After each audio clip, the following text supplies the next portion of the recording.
Hi everyone, আশা করি সকলে ভালো আছো। তো চলো নতুন একটি গুরুত্বপূর্ণ অঙ্ক আমরা শিখে নিই।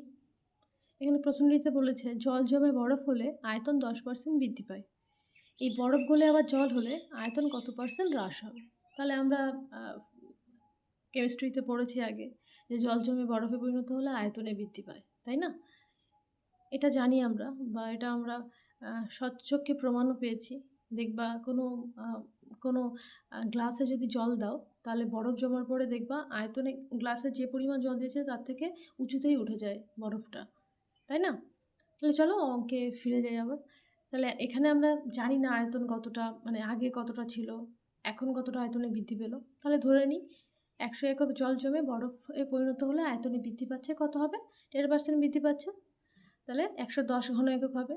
100 গ্রাম জল যদি জমে যায়, মানে 100 ঘন একক, তাহলে আয়তন বৃদ্ধি হচ্ছে 110 হয়ে যাচ্ছে বরফের আয়তন।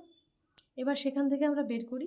এবার যদি 110 ঘন বরফ থেকে আমরা জলের কনভার্ট করি, সেটা আয়তনটা হ্রাস কতটা পাবে, তাই না? এবার তাহলে 110 ঘন বরফ আয়তন থেকে জলের আয়তন করতে গেলে সেটার আয়তন ছিল 100 একক। এবার 1 ঘন একক হলে কত হবে? আর 100 ঘন একক বরফ হলে সেটা জলে পরিণত করতে কত আয়তন হচ্ছে সেটা আমরা বের করলাম। তো আয়তনে টোটাল হ্রাস কত হচ্ছে? বরফ গলে জলে হলে হ্রাস কেমন হচ্ছে বলো তো? কেমন হচ্ছে? এখানে আশা করি দেখতে পাচ্ছ তোমরা। এখানে কত হচ্ছে? 100 মাইনাস 1000/11 ঘন একক। তাহলে সেটা করলে কত হচ্ছে? 9/1/11 ঘন একক। তাহলে বরফের আয়তনটা শতকরা কত পার্সেন্ট হ্রাস হচ্ছে? শতকরা 9/1/11 ঘন একক হ্রাস পাচ্ছে। তাহলে এটা হলো ডিটেলস সলিউশন কী করে করা যায় এটা তোমরা দেখতে পাচ্ছ। এবার যদি এটা আমরা ডিটেলসে না গিয়ে আমরা শর্ট ফর্মুলাই করি। Short in terms of short বলতে বোঝানো হচ্ছে, যদি ধরো তুমি কোনো কম্পিটিটিভ এক্সাম দিচ্ছ তখন এত ডিটেলসে তো করা যাবে না। তাহলে বোঝানোর জন্য আমি এখানে রেফারেন্সে দিয়ে দিয়েছি, তাকে একটা ছবি এঁকে দিয়েছি। তখন জল জমে বরফ হচ্ছে তখন 110% হচ্ছে, আবার বরফ থেকে আবার জল হচ্ছে তখন কত পার্সেন্ট কেমন কী বাড়বে সেটা কী করে সলিউশন করবে সেটা দেখো তুমি।